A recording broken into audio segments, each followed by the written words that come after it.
കേരളത്തിലെ ഏറ്റവും നീളം കൂടിയ നദി പെരിയാർ. ഇരവികുളം ദേശീയ പാർക്കിൽ സംരക്ഷിക്കപ്പെടുന്ന മൃഗം വരയാട്.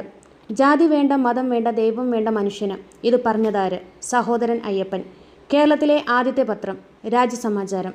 ഗാന്ധിജി ആദ്യമായി കേരളം സന്ദർശിച്ചതെന്ന് 1920. ഇന്ത്യയിലെ ഏറ്റവും ഉയരം കൂടിയ കൊടുമുടി ഗോഡ്വിൻ ഓസ്റ്റിൻ. ഹിരാക്കുഡ് നദീതട പദ്ധതി ഏത് നദിയിലാണ്? മഹാനദി. ലക്ഷദ്വീപിൻ്റെ ആസ്ഥാനം കവരത്തി. ബൊക്കാറോ ഇരുമ്പുരുക്കുശാല ഏത് രാജ്യത്തിൻ്റെ സഹായത്തോടെയാണ് ഇന്ത്യയിൽ ആരംഭിച്ചത്? Soviet union. ബാബർ പാനിപ്പത്ത് യുദ്ധം ജയിച്ച വർഷം 1526. ഇന്ത്യൻ നെപ്പോളിയൻ എന്നറിയപ്പെടുന്നത് സമുദ്രഗുപ്തൻ. ഇന്ത്യൻ അസ്വസ്ഥതയുടെ പിതാവ് എന്ന പുസ്തകം ആരെക്കുറിച്ചുള്ളതാണ്? ബാലഗംഗാധര തിലകൻ. വന്ദേ മാതരം എന്ന ഗാനം എടുത്തിട്ടുള്ളത് ഏത് കൃതിയിൽ നിന്നാണ്? ആനന്ദമഠം.